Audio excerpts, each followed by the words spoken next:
make a video just going over some Bible verses on the Sabbath.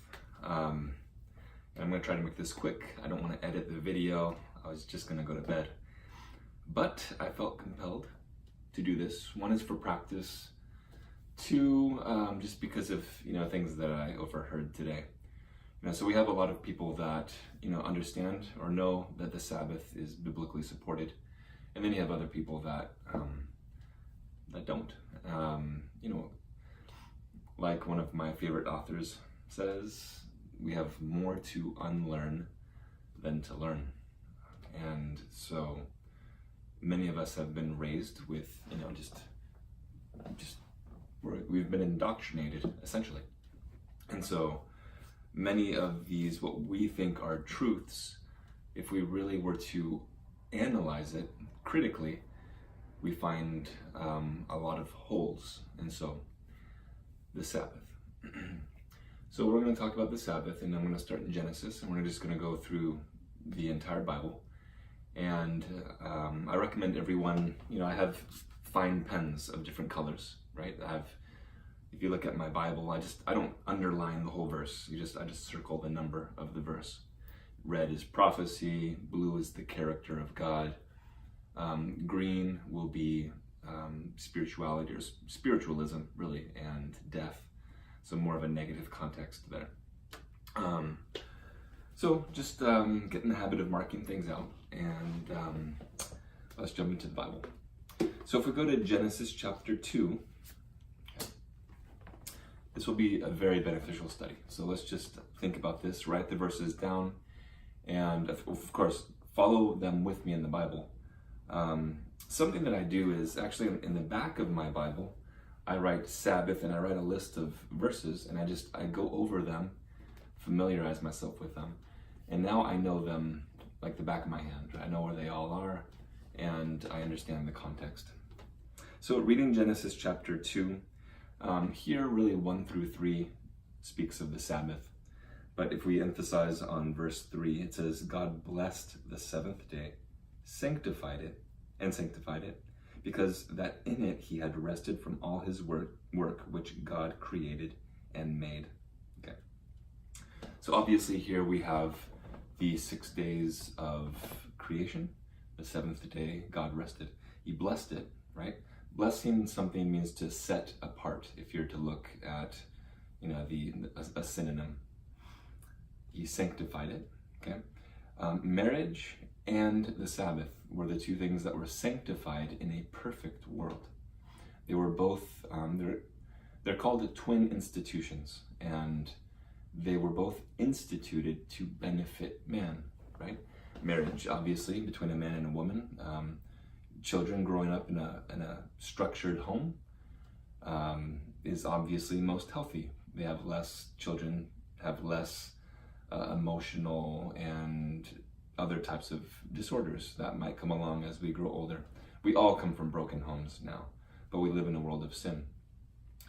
Anyway, so the Sabbath was made to rest and in God's creation, to honor our Creator, to reflect on the abundant blessings, and to spend time with family.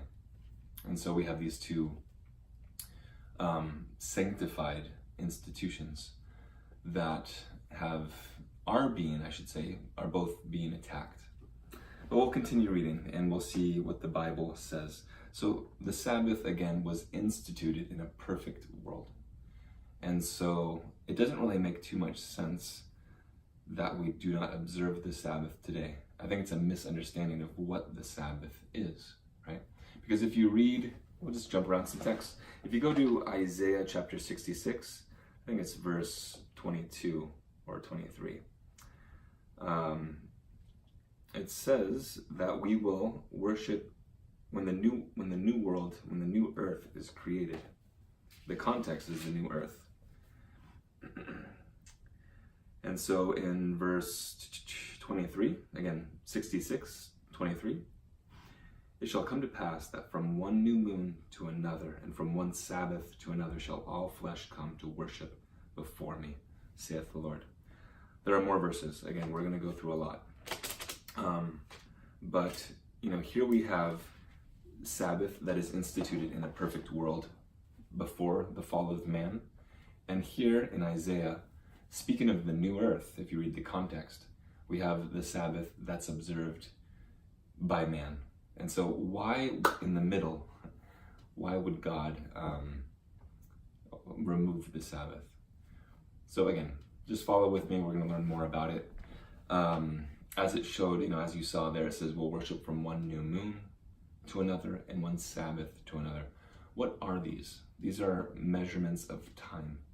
Yes, in heaven we will be living in eternity, okay, as the Bible says. But that doesn't, mean that I can't count, right? Or that you can't time racing a friend who does faster, etc. And so, just the lunar cycle and the weekly cycle are measures of time that are, that are obviously biblically sound. So, okay. Just creating a foundation, and we'll keep on going from there.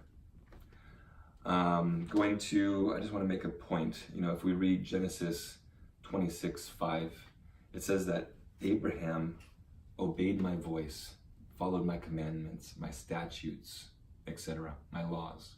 So I guess my point with that is, here Abraham follows the commandments, the laws, the statutes of God.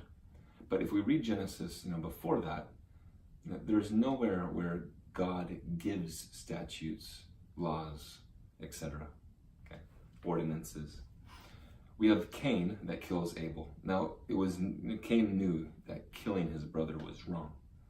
Just like Joseph, here you have Potiphar's wife that is wanting to sleep with him, but he doesn't want to commit adultery. He says, I will not sin against God. So, obviously we have 2 of the 10 commandments right there, right? To not kill, to not commit adultery. And so this concept was known before Sinai, and we'll kind of get to that in a second. But Adam and Eve, they walked with God, as it says, in the garden. And they were revealed the plan of salvation, that the Messiah would come. And so what I'm trying to say is that they knew of a standard. Okay, and we're going to find that a little bit more as we go along. We're going to jump to, again, I'm just trying to go in order. Okay, I know I jumped to Isaiah once, but we'll stay in order. Exodus 5, verse 5. And I just want my folder to, there we go. Okay, Exodus 5:5. So again, grabbing the context, here in Exodus where Moses is coming before Pharaoh, saying, let my people go. Now, they had just spent 400 years in Egypt, right? That's the prophecy that was given to Abraham. God told Abraham directly that they would be in bondage 400 years. And so here are the people knowing or believing by faith, that God had spoken to Abraham and that they were going to be in bondage for 400 years. They knew that their time of liberation was to come, okay? And Moses being the savior in a typological sense. And even Moses understood this as he got older. He realized it, that he was to liberate or help liberate Israel from Egypt in some capacity. What am I trying to say with this? If you have a nation that follows the precepts, the laws, the commandments of God, just as Abraham did, when you're in a civilization such as Egypt for 400 years, you're going to forget some of your old ways. Okay, after 400 years, a lot of things change. And so, a lot of them were influenced by Egyptian paganism, Egyptian ideology, etc. And so here Moses comes, and it's kind of like a reformation. They were reforming. And that's where we'll pick up when we read Exodus 5:5. And here it says, the Pharaoh said, behold, the people of the land now are many, and you make them rest from their burdens. The word rest right there is Shabbat. In the Hebrew concordance, it is 7673. You could look it up. And I'll give some parallel texts. In the same book, by the same author, if you go to Exodus 33:14, the word rest in that verse is different from Shabbat. Okay? It's like rest, I'm going to rest right now. Like I'm going to take a nap, I'll rest. And that is Hebrew concordance 5117. Whereas this word right here that's used in this verse, where the Pharaoh says, you are making them Sabbath, you're making them Shabbat, is the same word that is used in the commandment of Sabbath. If you go to Exodus 34:21, let me just read it so I can just have it in front of me verbatim. 6 days thou shalt work, but on the seventh day thou shalt rest. It's the same word. Thou shalt Shabbat. In hearing time and in harvest thou shalt rest, or Shabbat. Again, speaking of the Sabbath. So here this reform is taking place, okay? And Pharaoh recognizes this. If we continue, here the Israelites that are liberated out of Egypt. And if we go to Exodus 16, verse 4, this is before Sinai, right? So there's a lot of people that might argue that the Sabbath was given at Sinai to the people of Israel. This was, and we're going to find this as we keep reading, this was established well before Sinai. This was established in a perfect world in the garden, given to man. Adam, coincidentally, means man or mankind. And so therefore it was given to mankind, Adam. But reading chapter 16, verse 4.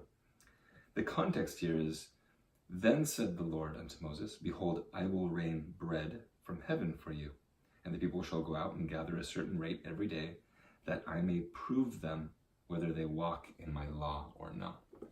What law? Again, no law has been given before this. And so, picking up manna is not a law. But we know that, and we're going to read this in a second, that when bread fell from heaven, when manna fell from heaven, that the Sabbath was tied to this. Because 6 days they were to gather manna, but on Friday, on preparation day, they were to gather a double portion. And that the Sabbath, they would have manna that would not putrefy. It would last for more than one day. If they picked a double portion on Tuesday, and held it over to Wednesday, everything would putrefy by Wednesday. And so God preserved the manna. Many of you guys hopefully know this already. And that the Sabbath, it would stay fresh. Okay. This is, obviously, it's a parallel. It's a type of Christ, right? Christ, was on the cross Friday. The Sabbath, Saturday, his body did not see decay, as it says in Psalm and in Acts. And then he was resurrected on Sunday. Just as Christ says, I am the bread that came down from heaven. I am the living bread. This is, again, a type where the manna did not putrefy on the Sabbath, pointing to Christ. So chapter 16, we read verse 4, that this would be, I will use this to prove them, to test them. And if you just circle, the verses 23 through 28, it emphasizes that it was the Sabbath that was being observed. Verse 23, and he said unto them, this is that which the Lord hath said. Tomorrow is the rest, again that's Shabbat, of the holy Sabbath unto the Lord. Anyway, keep reading. And I just want, for time's sake, I'm going to stop. But again, this was used to test them if they would follow his law or no, as it said in verse 4. But let me read verse 28. And the Lord said unto Moses, how, because they didn't follow this, they gathered, a double portion, and they were instructed not to on Monday, Tuesday, Wednesday, etc. The Lord said unto Moses, how long refuse you to keep my commandments and my laws? In the context here of the Sabbath. Okay. So this right here just really puts away that the Sabbath was given at Sinai. This was understood before Sinai. But let us continue. If you read, of course, in chapter 20, the 10 commandments are given. The commandments of God are often misunderstood. Okay, this is not like 10 rules for me to make your life harder. Okay, notice that it's a proclamation of freedom. I am the Lord your God who brought you out of the land of Egypt, out of the house of bondage. So here's again a proclamation of liberty. Thou shalt have no other gods before me. Right? Thou shalt not make unto thee any graven image. So the first one is you will have no other gods. Right? Essentially, the first 4 commandments are who, what, how, and when, and why. And I'll say what I mean. So we have 4 commandments listed here that are in the context of, honoring God. And then the rest are honoring men, right? And the very last 10th commandment is just in reference to self and to not covet. And so here we have just an order right here. God, others, self. Okay. God first, others second, self last. But then if you read the first 4, again, it is, you shall have no other gods before me. That's who. Graven image. What? You shall not worship in vain. How? The Sabbath is when and why. And I'll say why. If you read it, it says, you worship on the Sabbath when? For I am the Lord, the creator of the heavens, the earth, the sea, etc. That's why, because he is the creator. It is actually referred to as the seal of God, and I'll explain what I mean with that. If you were to ask someone, where is the Holy Land? Many people, especially thousands of years ago, would say Israel. Of course, it depends where you're from, but Israel is historically known as the Holy Land. Okay, but when you go to Israel, the holy city is Jerusalem. And when you go to Jerusalem, the holy place is Mount Moriah, right? Why? Because it's where the temple was. And then when you go to the temple, you ask, well, what's so holy about the temple? The temple was divided into the holy place and the most holy place. Also, you enter the most holy place. And in the most holy place, the only thing there was the Ark of the Covenant that held the 10 commandments of God, spoken out of his mouth, through his lips, by his finger. Okay. And we're just going holy, holy, just coming down, pinpoint, pinpoint, pinpoint. When you look at the 10 commandments, what's at the center? It's the Sabbath commandment. And the Sabbath commandment is the only commandment that says that it's holy. Remember the Sabbath day to keep it holy. Every other verse, doesn't say that. But when you come to the middle, excuse me for making loud noises, it is the Sabbath. That is the seal of God, because it lists, he is the Sabbath, he is the Lord, the creator of the heavens, the earth, the sea. Lord is his name, creator is his title, the land, sea, and everything that is in them. Name, title, dominion. It's his signature. He does the same thing actually after creation. We read Genesis chapter 2, like 1 through 3, is where he rests. So here 6 days he works, all creation. 7th day he rests, right? Verse 1 through 3.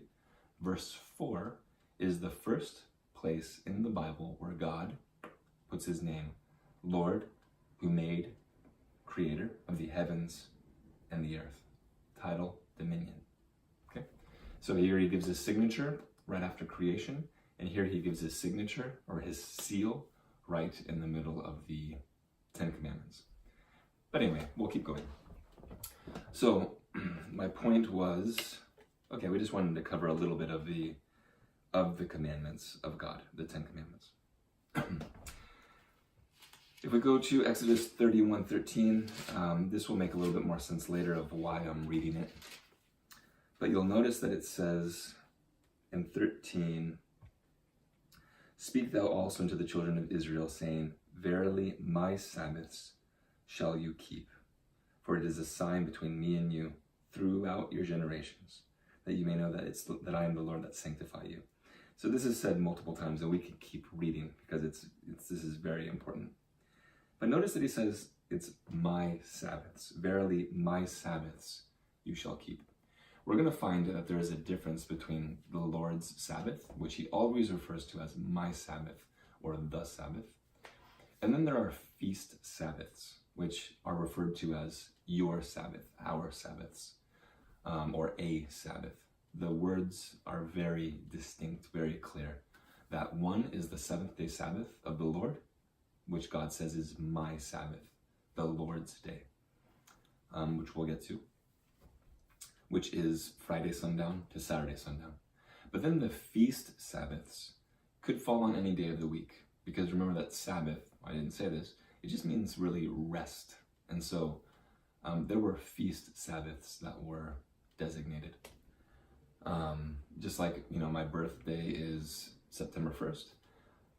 It falls on a different day of the week every year, right? Because it's just, and so just like the feasts, it says, we'll get to it, the first day of the 7th month will be a Sabbath to you, your Sabbath, okay?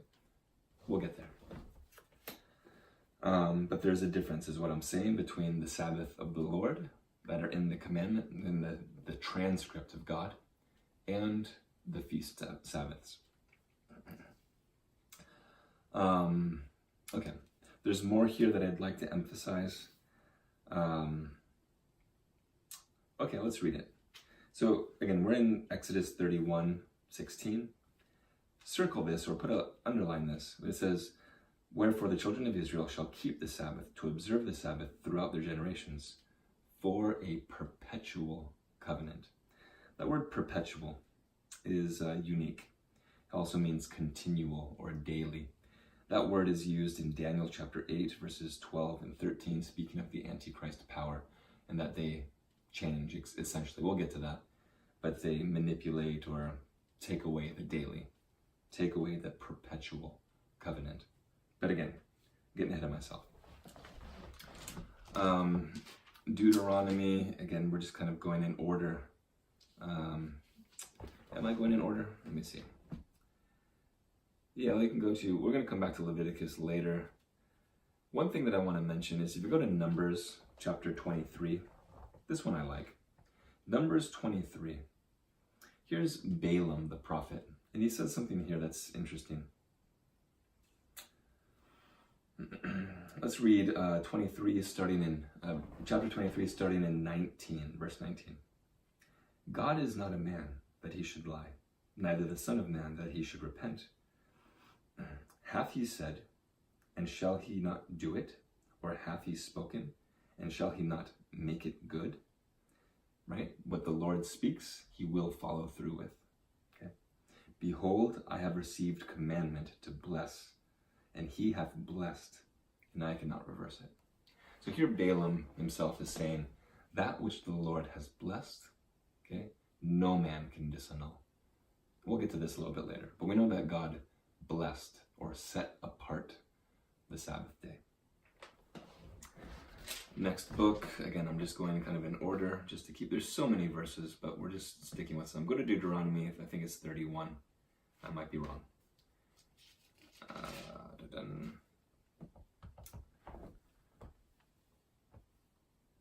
This is an important verse, and this is to keep in mind, and that way you can just come back to it a little bit later. But notice how it says, we'll start in verse 25, so 31:25. Moses commanded the Levites, which bear the ark of the covenant of the Lord, saying, take this book of the law and put it in the side of the ark of the covenant of the Lord your God, that it may be there for a witness against thee. We'll stop there. But notice that the law of Moses, or the law that was written by Moses, was placed on the side of the ark as a witness against, as a witness. This will be more clarified when we read Colossians 2:14. If you're curious, jump ahead, but we'll get there. But notice that again, it was in the side of the ark, right? What was the Ark of the Covenant, right? I heard someone say this, and it makes sense to me. It was a glorified box. Right? It doesn't really matter that the Ark of the Covenant was laid in gold, that it had gold cherubim, that it has nothing to do with its significance. Okay, God doesn't care about gold or, golden cherubim. Okay? It was what's inside the box. And inside of the box, the Ark, were the 10 Commandments written with the finger of God. And so it's like, you don't glorify the shoe box. You want the shoes. Okay, it's just a box. And so, obviously we sometimes glorify that which is not to be glorified. It's what is inside of the Ark of the Covenant that is important. Okay. And I already mentioned it, and I just don't want to forget it. Here we have, again, the Sabbath that is valid before sin enters the world, and it will be reinstituted again. Well, I believe that the Sabbath still holds. But remember in Isaiah 66, verse 23, that we will worship from one Sabbath to another. So we have evidence that that God was worshipped before the fall of man on the Sabbath, and after the restoration of man on the Sabbath. But a verse that I wanted to point out, if you just go to Revelation, I think it's chapter 11. Yes, 11:19. And the temple of God was opened in heaven, and there was seen in his temple the ark of his testament, or covenant. That's the same word, by the way. And there was lightning, voices, thunderings, earthquake, great hail. My point is that this context this is the end times. And in the end times, the heavens are opened, and what do you see? The Ark of the Covenant. So what is the difference between the Ark of the Covenant that God reveals in heaven from his temple and the Ark of the Covenant that was on earth? Okay.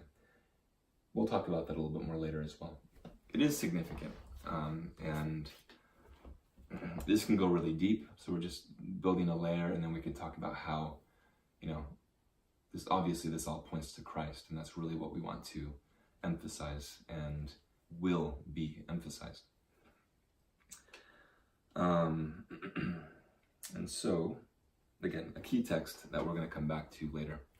Let's go to, just to make sure I'm not missing anything, let's go to Nehemiah chapter 9, verse 13. And the reason why I like this verse is because all of chapter 9 is just good. I recommend reading that later tonight or whenever you guys have a chance. But notice starting in verse 13, it says, this is Nehemiah giving an account speaking of God. Thou camest down also upon Mount Sinai, and spakest with them from heaven, and gavest them right judgments, and true laws, good statutes and commandments, and madest known unto them thy holy Sabbath, and commandest them precepts, statutes, and laws from the hand of Moses, thy servant.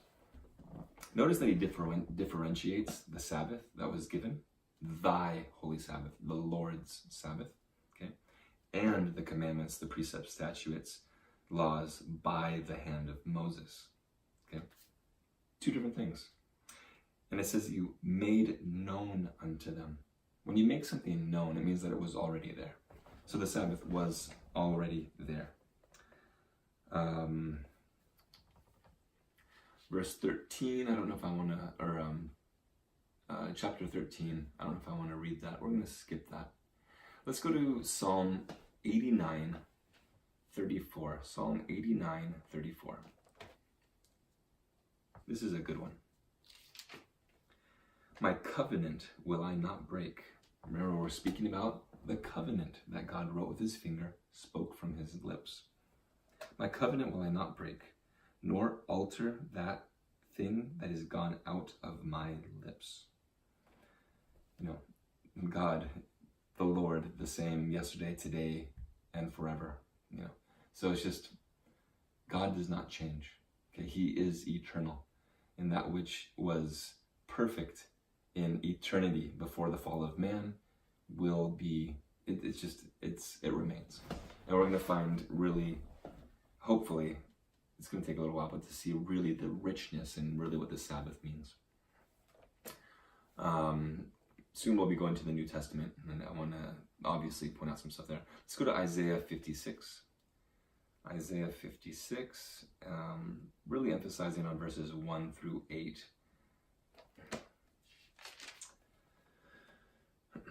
But I like that it says in verse 4, again, it says here, verse 4, "For thus saith the Lord unto the eunuchs that keep my Sabbaths." Okay, again, eunuchs. This is not to the Jews, and we're going to see that this is, as some people say, they say that the Sabbath was given just to the Jewish people. It was given to mankind.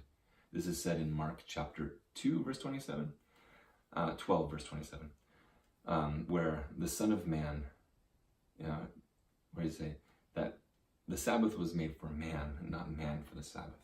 Again, it wasn't made for the Jewish people. It was made for mankind, just as it was given to Adam. Okay. And notice here, again, it says here, the eunuchs that keep my Sabbaths. We're going to find this out a little bit later, where it's always the Lord's day. It's always mine. This is mine. He doesn't refer to any other day as my day. Okay. Verse 6, also the sons of the stranger. Again, it's not necessarily the Hebrew people, it's mankind that keepeth the Sabbath. Verse 7 is really important, actually. Even them will I bring to my holy mountain. The context here, again, is the end times, or when all things are restored. Thus, it's just the Sabbath stands, just simply put. Just go to the next page. You have a very important one. The whole chapter of Isaiah 58 is one of my favorite chapters.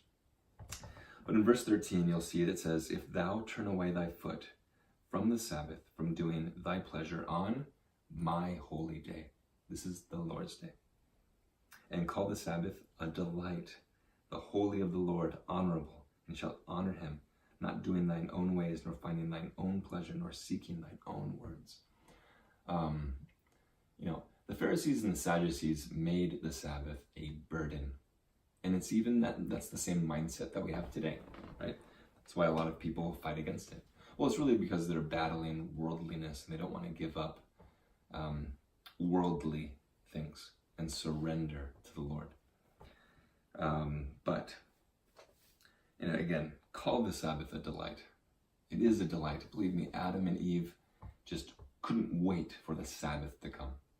I mean, that's in a perfect world. That's, if you are a Christian, you should at least admit that.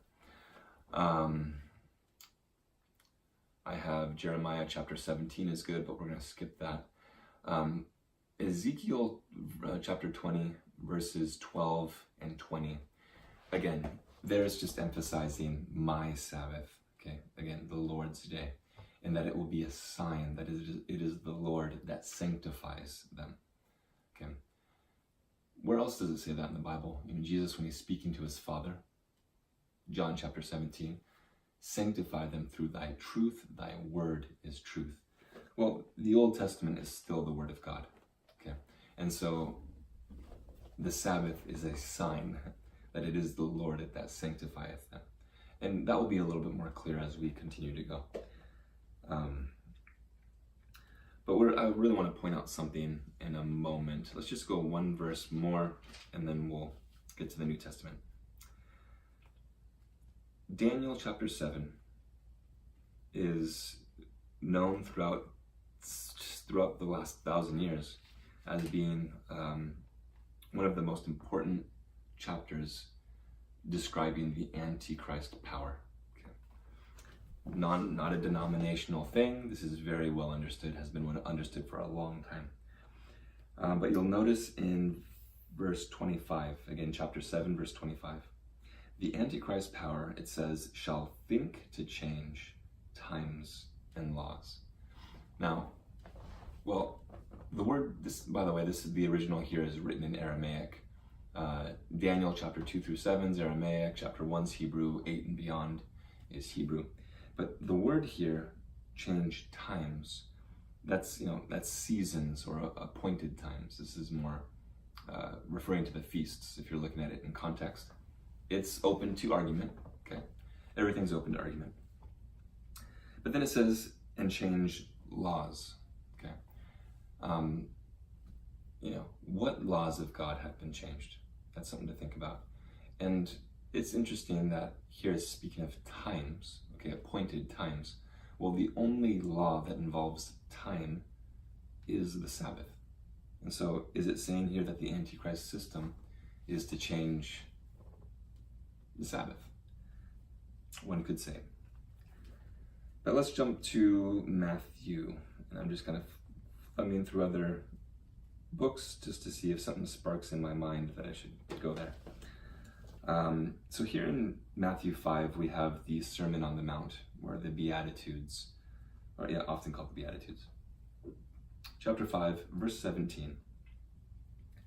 Think not that I am come to destroy the law or the prophets. I am not come to destroy, but to fulfill. For verily I say unto you, till heaven and earth pass, not one jot nor tittle shall in no wise pass, until all of these things be fulfilled. Sorry, I have other versions in my mind, as I skip through it quite fast. But notice it says that he has not come to destroy, but to fulfill, right? And so maybe the argument is that, everything was fulfilled at the cross. In a way, yes, of course. And the cross is the pinnacle, the most important thing that has ever happened, will ever happen, far exceeding the second coming of Christ. It is the cross that will be, studied through eternity. Okay, but to fulfill does not mean to do away with.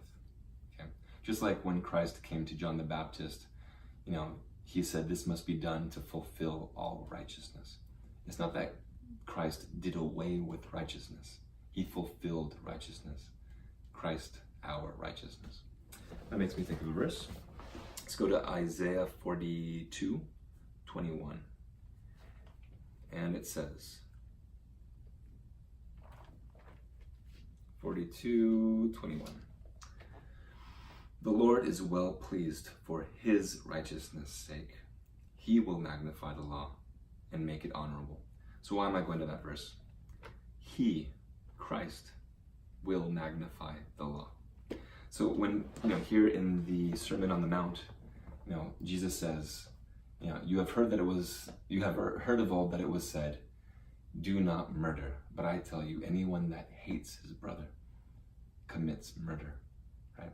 Or you have heard that it was old, do not commit adultery. But I tell you, anyone that looks at a woman lustfully has committed adultery. He's not doing away with the law. He's magnifying the law, just as it says in Isaiah 42:21. He came to magnify the law. The Sabbath was magnified. Notice how if you just do a Google search, most of Christ's miracles and his healings were done on the Sabbath. It's kind of interesting. Here, you have all these people that are accusing him of breaking the Sabbath. And Jesus says, even the Son of Man is Lord of the Sabbath. It's his day. He created it. So he came to magnify and show its significance. Like I said before, the Sabbath, just like the sanctity of marriage, really being just the base, the foundation of a family. And then you have the Sabbath. The Sabbath was to restore, or to weekly restore our relationship with God, acknowledging him as creator. Just think about it. If the world since Adam and Eve if they've always acknowledged, Christ as our creator, there wouldn't be an atheist. Okay, there wouldn't be this, if the world acknowledged God weekly, it would not have been lost. Which is why, of the 10 Commandments, the Sabbath is the only one that says, remember the Sabbath. Of course, also in here in Matthew 5:18, it says, I say unto you, till heaven and earth pass, not one jot or tittle shall in no wise pass from the law, till all be fulfilled. Well, heaven and earth have not passed away. Okay, we're still here. Okay, let's go to, I don't know, let me think. What is Matthew 12? I forgot what Matthew 12 says. I think that it's probably something that I've already referenced. Matthew 12:8, for the Son of Man is Lord even of the Sabbath day. Okay. Like I said before, I am the Lord, I change not, as it's stated in, I believe, Hebrews. But let's go to Matthew 24, verse 20, I think. Chapter 24 is all regarding, Matthew 24 is all regarding the Christ warning his disciples of the destruction of Jerusalem. And this is a parallel text. It's talking about the destruction of Jerusalem, and it's talking about the second coming, right? And so he answers, their questions and our questions. It's kind of a parallel text, okay? And many people scratch their heads, of course, when they come to this verse. In verse 20, it says, but pray that your flight be not in the winter, nor on the Sabbath day. Not a Sabbath day, it's the Sabbath of the Lord. So, if the destruction of Jerusalem was 40 years after the cross, why would Christ be saying this if the Sabbath was done away with at the cross? So, anyway, so here he is directly referring to at least 70 AD when Jerusalem was destroyed, and he's referring to us today. Okay. There is, God's standard has always been his standard. We'll skip Mark. I already said that one, but like I said before, Mark 2:27. Remember, I couldn't remember if it was 2:27 or 12:27. It's Mark 2:27, where it says that the Sabbath was made for man, not man for the Sabbath. Okay. Luke 16:17. It's kind of repeating exactly what Matthew said in Matthew 5:18, that not one jot or tittle will be taken from the law. But what I really like, a good verse, is Luke 23:56. Luke 23, verse 56. And it reads,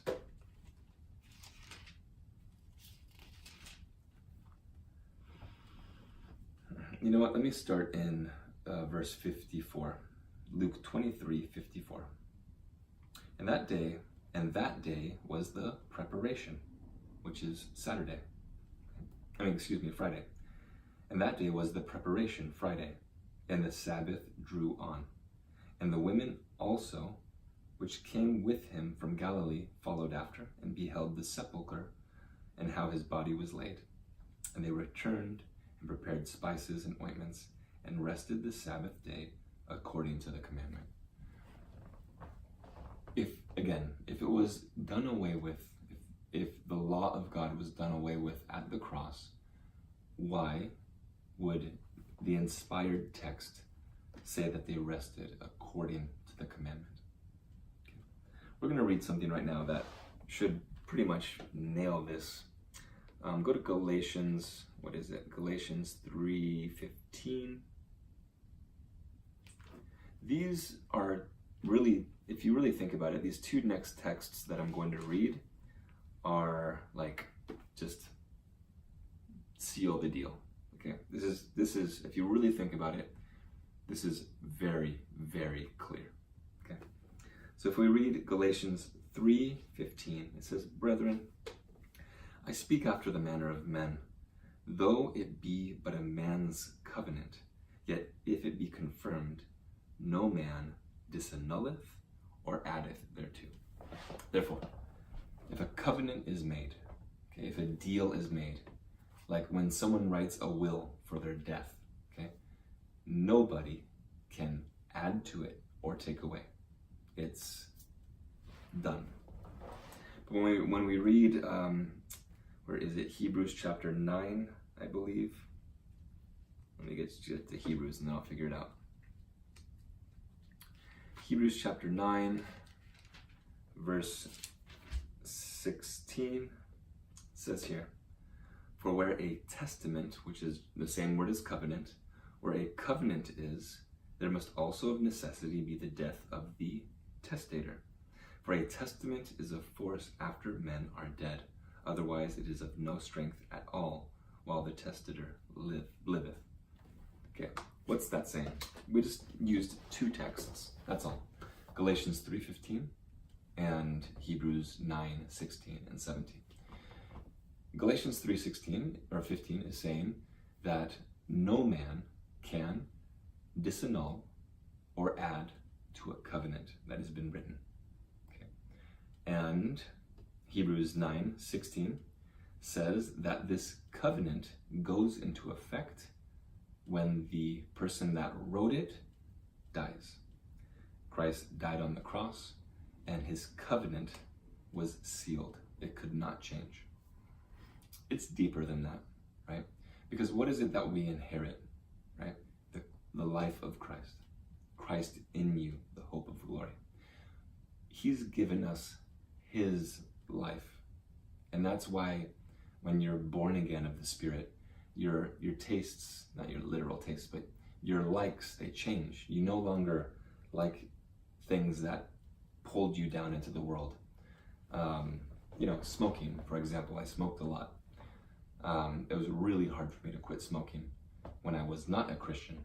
But when I became a Christian, and believe me, I have, God gave me strength. He gave me power. He gave me a lot of power over these things. He's given me his life. And if Christ, worshipped on the Sabbath, that's in Luke chapter 4, as his custom was, he worshipped on the Sabbath. He went into the synagogue and read the scriptures. If that was his life, and you've inherited the life of Christ, how can you fight this? Okay. Not only that, but Jesus says, I have come to, that he follows his Father's commandments. He's following what his Father has told him. So it's not even Christ is going to change his Father's law. Okay, does that make sense? Let's continue reading. John has a couple good ones, but I don't want to go into that right now. If you read Acts chapter 16, 17, and 18, it does something here that is, again, I already mentioned in Luke 4, it says that as his custom was, Christ, he went into the synagogue on the Sabbath. Well, if you read Acts chapters 16, 17, and 18, all chapters here, which is 30 years after the cross, they all do the same thing. They highlight that Paul, as his custom was, worshipped on the Sabbath, with Greeks and Jews alike. Okay. Again, I just circle the numbers. So in chapter 16, if you just circle verses 13, 14, 15, you'll notice here this is when Paul was with Lydia, who was not even Jew. She was from Macedonia. It says here, on the Sabbath, we went out of the city by the river where prayer was wont to be made. We sat down and spake unto the women which resorted thither. Okay. Again, so on the Sabbath, they had fellowship. Reading chapter 17, verses 1 through 4. Here it says in verse 2, and Paul, as his manner was, went unto them, and 3 Sabbath days reasoned with them out of the scriptures. Again, the context here, he's in Thessalonica, he's in Greece, and again, goes 3 times into the synagogue or worships on the Sabbath. Same thing in chapter 18, verses 1 through 4. Verse 4, he says, he, Paul, reasoned in the synagogue every Sabbath and persuaded the Jews and the Greeks. Okay. Good chapters, very straightforward. Let's see. I think I'm going to go over 2 more verses, and then we're going to read 4 or 5 of the verses that people most often use to support that Sunday has been, that it's been transferred to Sunday as the day of worship. And we will, we'll read it together. Very, very simple texts. But let's go to, you know what, I'm going to save that one for last. Let's go to Leviticus. No, I'll save that one as well. Okay, let's use some of the Sunday texts. Because we're already in Acts, go to Acts 20, verse 7. Here's one that is used quite often. So Acts chapter 20, verse 7. And upon the first of the week, when the disciples came together to break bread, Paul preached unto them, ready to depart on the morrow, and continued his speech until midnight. Okay, this is a good one. Now, notice in your Bible, it says, upon the first day of the week. Notice how the word day is italicized. And that's because the word day is added. Whenever you see an italicized word in the Bible, they're just adding the word for convenience. But in this verse, it's not convenient, and I'll explain why. What is a Jewish day? Okay, we read it. Did we read it? It's in Leviticus. It's in Genesis chapter 1. From even to even, from sundown to sundown. That's why Sabbath is Friday sundown to Saturday sundown. That is the 7th of the week. Therefore, when does the first of the week start? Saturday night. So after Saturday sundown, you've entered the first of the week. That's what this is talking about. So it says here, again, we'll read it together. Upon the first of the week, so they were worshiping all day, Saturday, the Sabbath, even till after sundown, they were still together. Upon the first of the week, when the disciples came together to break bread, Paul preached unto them, ready to depart on the morrow, ready to depart Sunday, and continued his speech until midnight. So this is a Saturday night gathering. Okay. Even if someone wanted to argue and say this was Sunday, nowhere at all in the text does it mention the Sabbath. Absolutely nowhere. So just because people come together and break bread, it's if you were in a critical thinking class, English 120, I'm sorry, but you would fail. We sometimes we often make things say what we want them to say when it's not there in the text. Okay, that's people just just doing what we do best. Okay. Let's go to 1 Corinthians 16:2. 1 Corinthians 16:2.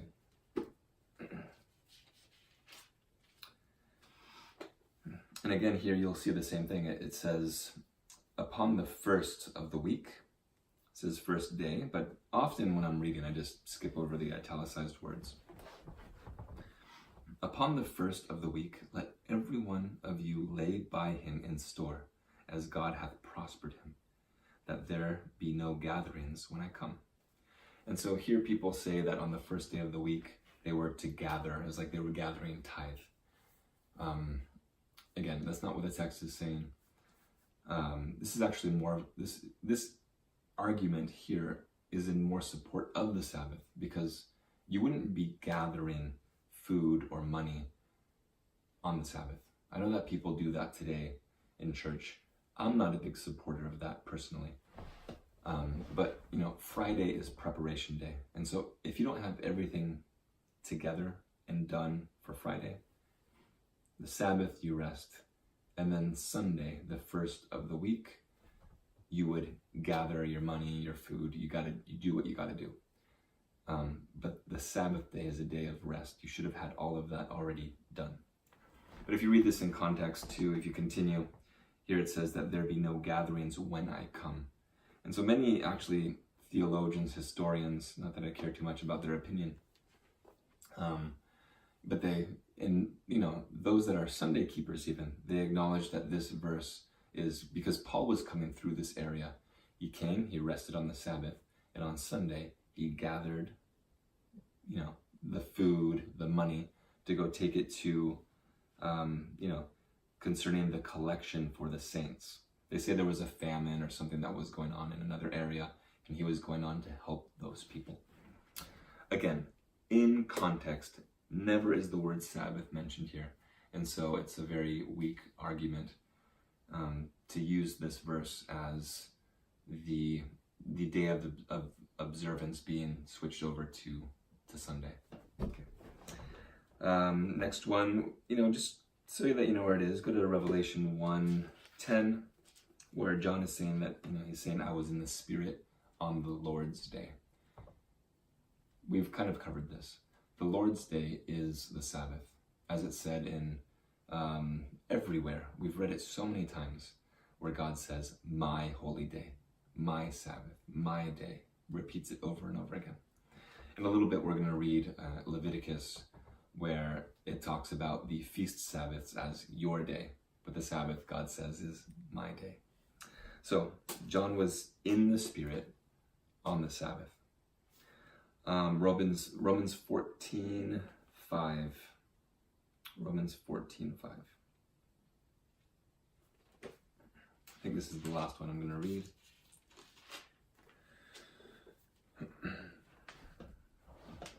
Yeah, this is a really good one, because a lot of people are confused by this one. One man esteemeth one day above another, another esteemeth every day alike.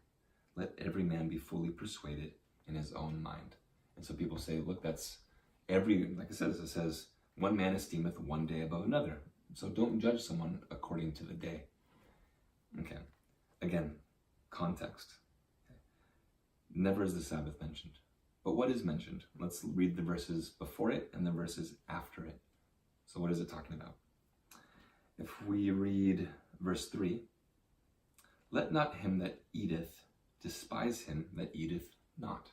Okay, I'm not going to read all of this. You can read it yourself. Press pause. The context here is fasting. It's about what days you choose to fast and what days not to fast. So just so you know, we read verse 5, but before this it talks about eating, and then right after this it talks about eating. Verse 6, he that regardeth the day regardeth it unto the Lord, and he that regardeth not the day to the Lord he doth not regard it. He that eateth the Lord, for he giveth God thanks, and he that eateth not to the Lord he eateth not, and giveth God thanks. Again, context is about eating. Two examples that some of us can think about in the Bible. One of them is the Pharisee that's looking at the tax collector, and he's saying, I tithe, I fast twice a week. He's listing off these things that he does that qualifies him, that he thinks qualifies him. And here Paul is saying, again, he's clarifying. He's saying, one man esteemeth one day above another. And he's just saying, again, the context is fasting. And so it's just very common in this day. Many people fasted. Like the Pharisee said, I fast twice, 2 days a week. Or in Matthew chapter 9, when the disciples of John the Baptist and the Pharisees, they come to Jesus and they say, why do we and the Pharisees fast, but your disciples do not fast? And of course, Jesus goes on to give a parable. But my point is, that it was very heavy in their mind, fasting. They needed to fast. So they kind of created it or made their diet a religion. Our diet is important. Very, very important. But it has to be done for the right reason, right? If this is the temple of God, okay, we are to honor the body. This is a gift from God. And I'm not going to go into a sermon on that, so I'll stop myself. But as we pointed out here in Romans chapter 14, verse 5, this text is about fasting. Again, nowhere before or after this, the word Sabbath is mentioned. So again, taken out of context. Context reading, context. I said that I was going to read a couple other verses. What was it? Oh yeah, this is the big one, and I saved it for last. Let's read Colossians 2:14. And think about this. This is one of them that's used a lot to say that the law was nailed to the cross. Okay. So again, Colossians 2, starting in verse 14. It says here, blotting out the handwriting of ordinances that was against us. We spend so much time here, so I'm just trying to, try to be quick about it. Blotting out the handwriting of ordinances that was against us, which was contrary to us, and took it out of the way, nailing it to his cross. We'll continue reading, but here they say that the law was nailed to the cross. Blotting out the handwriting of ordinances that was against us. Is the law of God against you? Committing adultery, murder. Now, are these against you or for you? The Sabbath, as we've mentioned, is that against you? Did Christ, does God say, call the Sabbath a delight because it's against you? Again, the thinking here is wrong. And notice it's called the handwriting of ordinances. Remember that we read in Deuteronomy chapter 31, verse 26, where the writings of Moses were put in the side of the ark as a witness against them. It says it right here. It's the same thing. Ordinances that was against us. Same words. So let's continue reading. Verse 15. And having spoiled principalities and powers, he made a show of them openly, triumphing over them in it. Verse 16, important verse that people also use out of context. Let no man therefore judge you in meat, or in drink, or in respect to a holy day, or of the new moon, or of the Sabbaths. See how the word day there is italicized. Which are a shadow of things to come, but the body is of Christ. Okay. It says here, judge no man with meat, drink, holy day, new moon, Sabbaths. Where is that being taken from? Like almost verbatim. Let's go to Leviticus 23, where it speaks about the feasts. Leviticus 23, we're going to spend just a couple minutes here because it's important.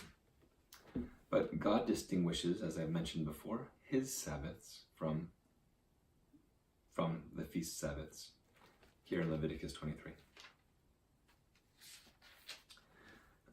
So you'll notice, let's just read, start in verse 2, because I want to say something so that people are not confused. Speak unto the children of Israel and say unto them, concerning the feasts of the Lord, which you shall proclaim to be holy convocations. Even these are my feasts. So here in verse 3, he clarifies the Sabbath, and we're going to see in verse 4 is where he starts to talk about the feasts. Okay.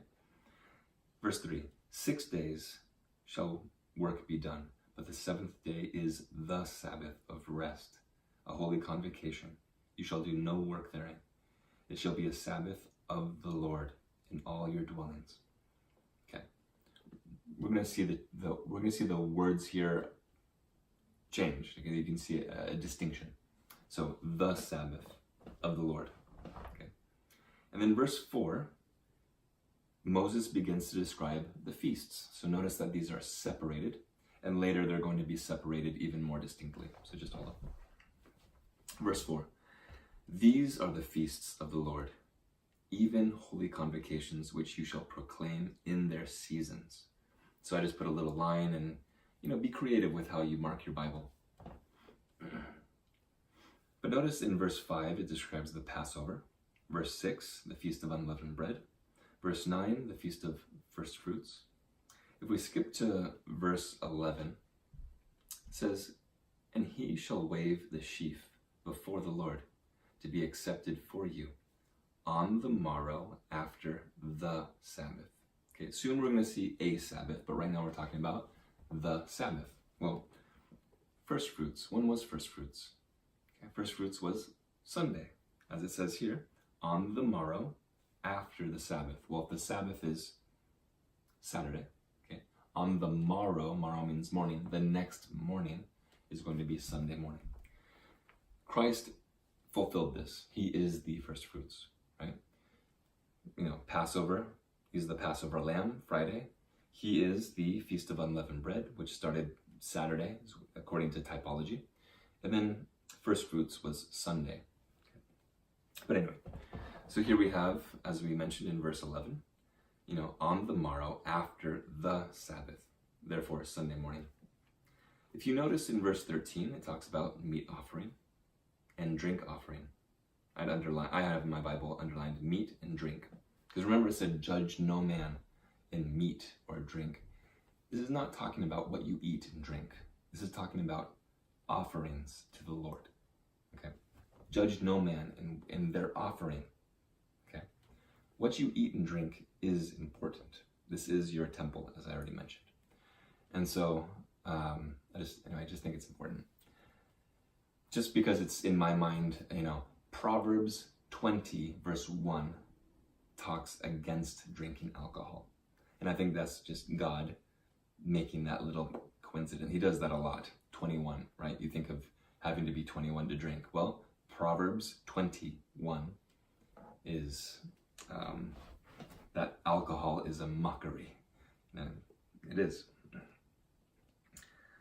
Let's go to verse 15. Speaking of Pentecost, again, it speaks of the Sabbath. Later in verse 16, it talks about meat offering. Verse 18, a meat offering, drink offering. But where I want to get to is, let's go to, in verse 23, the Feast of Trumpets. Here we have our first Sabbath feast. Okay? Verse 24, speak unto the children of Israel, saying, in the 7th month, in the first day of the month, shall you have a Sabbath, a memorial of blowing of trumpets. Okay. Again, remember, it says here, a Sabbath, that will be observed on the first day of the 7th month. As I mentioned, my birthday, right, is the first day of the 9th month. But every year it's going to fall on a different day of the week. And so, that's why it's referred to as a Sabbath. It's going to become a little bit more clear now as we continue reading. Verse 32, this is a big one. It shall be unto you a Sabbath of rest. Okay, I have a circled and I have it underlined. And you shall afflict your souls, and in the 9th day of the month at even from even to even, shall you celebrate your Sabbath, right? When it's the Sabbath of the Lord, God says it's my day, my Sabbath. But when it's a Sabbath, when it's a feast Sabbath, it's your Sabbath. But here where is where it's distinguished. This is like the two verses that really seal this, verses 37 and 38. So verse 37 that says, these are the feasts of the Lord, which you shall proclaim to be holy convocations, to offer an offering by fire unto the Lord, a burnt offering, a meat offering, a sacrifice, and drink offering. Okay, again, judge no man according to it, meat or drink, okay, according to their offering, not in what they eat and drink. Warn someone when they're eating and drinking to their own destruction, with love, right? But here he's distinguishing, these are the feasts. But then in 38, the very next verse, he said, beside the Sabbaths of the Lord. Not a Sabbath, your Sabbath. He says, beside the Sabbaths of the Lord, and beside your gifts, and beside all your vows, and beside all your free will offerings, which you give unto the Lord. In other words, okay, everything I've just mentioned, okay, like this is not included. The Sabbaths, free will offerings, gifts, vows, right? We still keep the Sabbath, okay? God says this is not included in what I've just outlined. We still keep our vows, right? I mean, that's never, Christ elaborates that when he's, in the latter half of Matthew. And that's just sensical. I don't have to explain that. Gifts and free will offerings. Well, I believe that we are still accountable to tithe and free will offering. We still are to help those in need. Okay, it's a sign of faith that we help others and that God will help us. And tithe, right? Tithe is to the Levitical priesthood. It is to those that are working for the Lord. Now, obviously, today we don't have Levites as Israel did. But we are to give a tenth to people that are laboring for the Lord. And that's not always an organized party. Actually, the Bible, I don't want to go into this too much. I'm not going to. I have friends of mine that they work a full-time job, okay? They barely make any money. They're making, minimum wage, okay, at their full-time jobs. And then they spend all their extra time serving the Lord and preaching.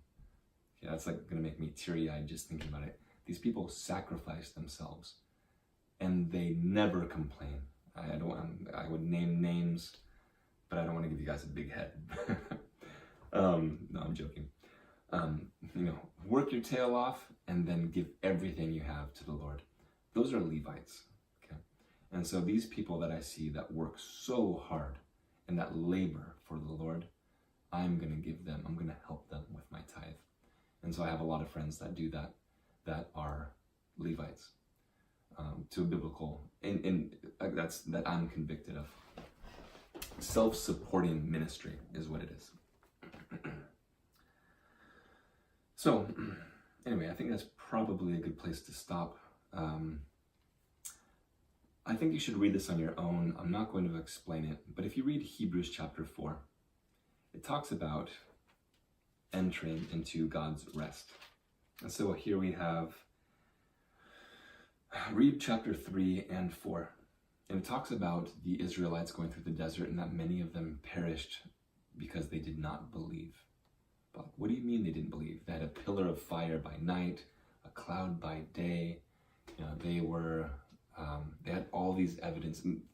Bread fell from the sky. Their food came every morning fresh. They had water that came out of the rock that Moses struck. Okay, so we'll speak to the rock. Anyway, you messed up.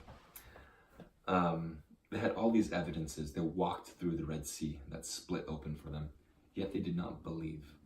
And so belief is really, it's action. It's more than what our world has made belief to be. But my point is here that it says here, if you just, and I'm just going to read it through it really quick, and you have to meditate on it yourself because it's a little deep. Chapter 4, verse 1. Let us therefore fear lest a promise being left us of entering into his rest. I'm going to skip to verse 3 where it says that his works were finished from the foundation of the world. Verse 4, again, chapter 4, verse 4. For he, the Lord, spake in a certain place of the seventh day on this wise. And God did rest the seventh day from all his works. And in this place again, if they shall enter into my rest. Bam. I mean, that's so clear. And if you just read here in verse 6, the very next verse, seeing therefore it remaineth. Okay. God's Sabbath remains. It remaineth. People, and very lovely people that I know, say that Jesus is our rest. Therefore, we do not have to observe or, hold to the Sabbath anymore, that the Sabbath is a burden. Well, again, I'm just being very nice about this. Again, the Sabbath is a delight, according to the Lord. And yes, we rest in Christ, but the Sabbath is a memorial recognizing the Creator, and not just Christ, but the Father. Okay, and so it's an emblem. It's a symbol of faith that you can rest in the Lord, and it is really the only. It is the. And if you do it right, if you really trust in the Lord and observe his Sabbath and do what Christ did, which is, heal and serve on the Sabbath day, this world would be a much happier place. So, where do we leave off from there? I guess it's just important to kind of highlight, again, that we receive the life of Christ. As Christ said, here we have in Jeremiah, where Jeremiah writes, or God proclaims that he will write a new covenant upon our hearts. And this new covenant is in Christ. It's in Jesus. It's in a person. Okay. And I think that's just, I don't know if I'm going over people's heads with just mentioning this, but, if we go to Luke chapter 22, verse 20, Jesus says, "This cup is the new covenant in my blood, which is shed for you." What is blood in the Bible? Blood is life. There's life is in the blood. Leviticus 23, I can't remember. Anyway, but blood is life. And so when Christ says this new covenant is in his blood, it's in his life. That's why we are not saved by works. That's why we are saved by the works of Christ. Okay. I'm not sure exactly where it is, but I think I'll stumble upon it. I really like this verse a lot. Go to Isaiah chapter 50, maybe 50.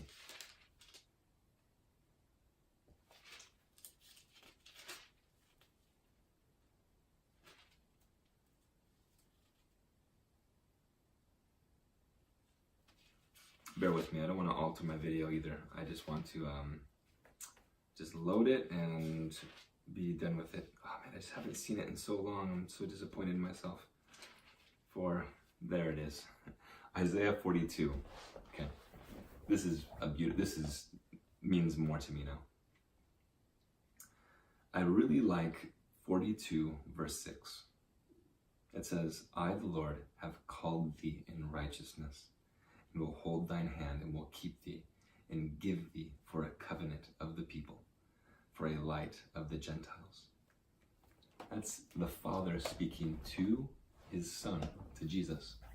So, because if you notice in 42 verse 1, this here is quoted in Matthew 12:18. "Behold my servant, whom I uphold, mine elect, in whom my soul delighteth. I have put my spirit upon him.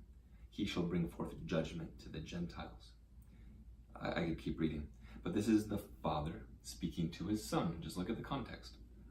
And so if you continue reading, it's just beautiful that here the Father says, "I, the Lord, I, Yahweh, have called thee, my Son, into righteousness, and will hold thine hand, and will give thee, and will keep thee, and give thee for a covenant of the people. For God so loved the world that he gave his only begotten Son." Okay. And it's just beautiful that Christ is the covenant. It's in his life. It's in the blood. So I'm just emphasizing, when you receive the Spirit of Christ, the life of Christ, Christ went into the synagogue and worshiped on the Sabbath according to his Father's commandment. If we receive his life, your soul is going to be pulled in that direction, because you are going to be living the life of Christ. That's what it is to be born again, is to receive his life. All right, I work tomorrow morning, and my eyes are already twitching. So good night. As I always say, Maranatha, Christ is coming soon, sooner than people think. And that's very solemn. It's very beautiful, but it's very solemn. Have a good night. I hope the video was helpful. Okay. I know that I'm going to remember something right when I turn this off, but I think we did all right. Okay, have a good night.